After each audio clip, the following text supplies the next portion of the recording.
Today is January 11th, 2024, and I have finally beaten and platinumed Alan Wake 2.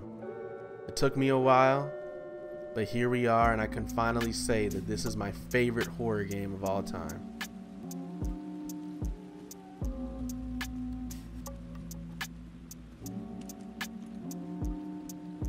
One of the earliest to recognize components of Alan Wake 2 is how unique and important the art direction is in regards to telling the story.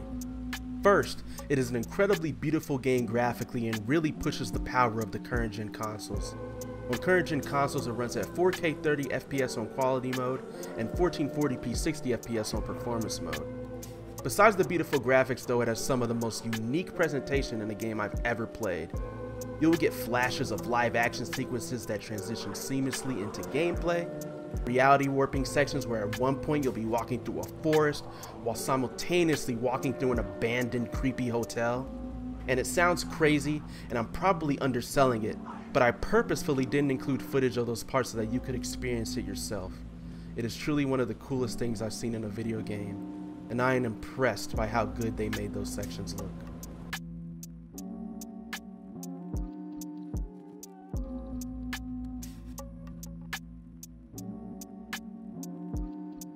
For my money, this game has one of the best narratives in a horror game that I have ever experienced. I believe that the game's story is very enjoyable and easy to follow without having played Alan Wake 1. However, there are a ton of references to the first game and actually a ton of references to another game in the Alan Wake universe called Control. So if you are a fan of Alan Wake 1 and or Control, you will probably appreciate the game's story more, but it is not needed. The story is actually split into two sections. One where you play as FBI agent Saga Anderson as you try to solve the case of serial disappearances in the fictional town of Bright Falls, Washington. And one where you play as Alan Wake himself as he tries to escape from the Dark Place, which is an alternate reality that has manifested into a dark, twisted version of 1980s New York. You can play each story in whatever order you wish, but I like to add that Saga's parts seem to be longer sections of the game, and ultimately ended up being the most terrifying sections for me.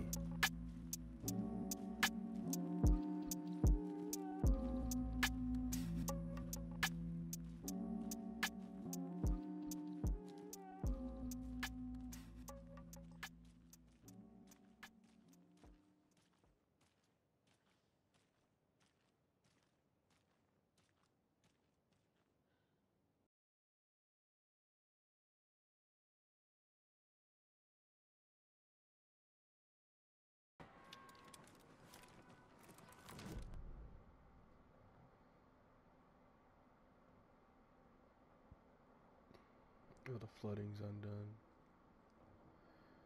Where the fuck do I get the bolt cutters? Oh! Oh my god!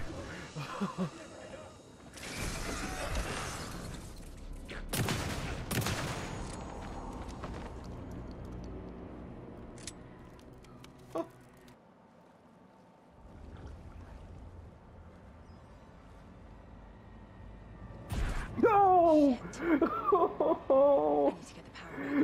No! God! Dude!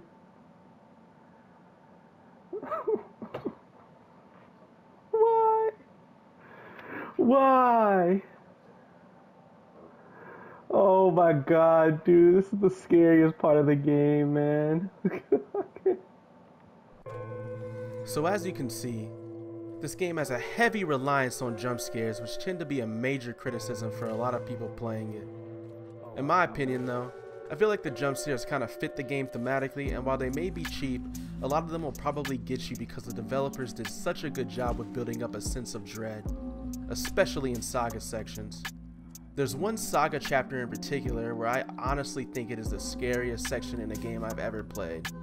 And for that alone, if you're just into the scary stuff and you want to be terrified, that is worth your money. Come on.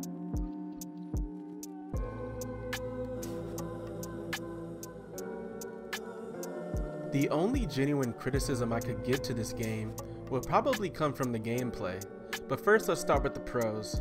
For a third-person shooter, the gunplay is really solid in this game. Pistols are weak but accurate, shotguns are powerful and satisfying, and rifles are strong, but it takes a while to line up that perfect shot. There's also a lot of other combat options such as flashbangs, flares, and more, and they ultimately end up being a fun time. So what's the issue though? The issue is that enemy design and save points kinda suck. Enemies in this game are very aggressive and very fast, so you need to get good at aiming, especially considering ammo is limited. If you are bad at aiming, you will struggle in this game. In addition, because enemies are so aggressive and hard to hit, sometimes you end up in a scenario where it's too dark or the terrain is too difficult to navigate in order to fight the enemies properly. This is especially a concern in Alan's sections, as the enemies he faces seem to be dialed up to 100, and his weapons don't seem to be as effective as Saga's. This led me to ultimately attempt to avoid combat almost entirely altogether. And getting into a fight would either mean certain death or I would waste a bunch of ammo in Alan's sections in particular. Saga, however, her sections for the most part were really solid, and I felt like I had a bunch of fun in combat scenarios with her, but Alan, not so much. Lastly though, I need to mention that although this game has autosaves, there are a few and far between, so you need to manual save often. However, like most survival horror games, you can only save in safe rooms. This is by design and shouldn't be a problem, but this game is sectioned into very definitive chapters, and often the game will not autosave at the beginning or the end of the chapter.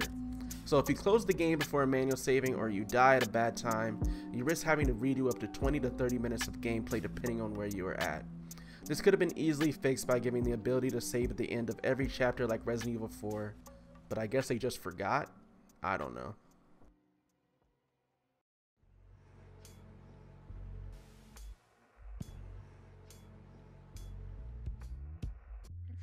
So is this the best survival horror game of all time? I think this is still a difficult question.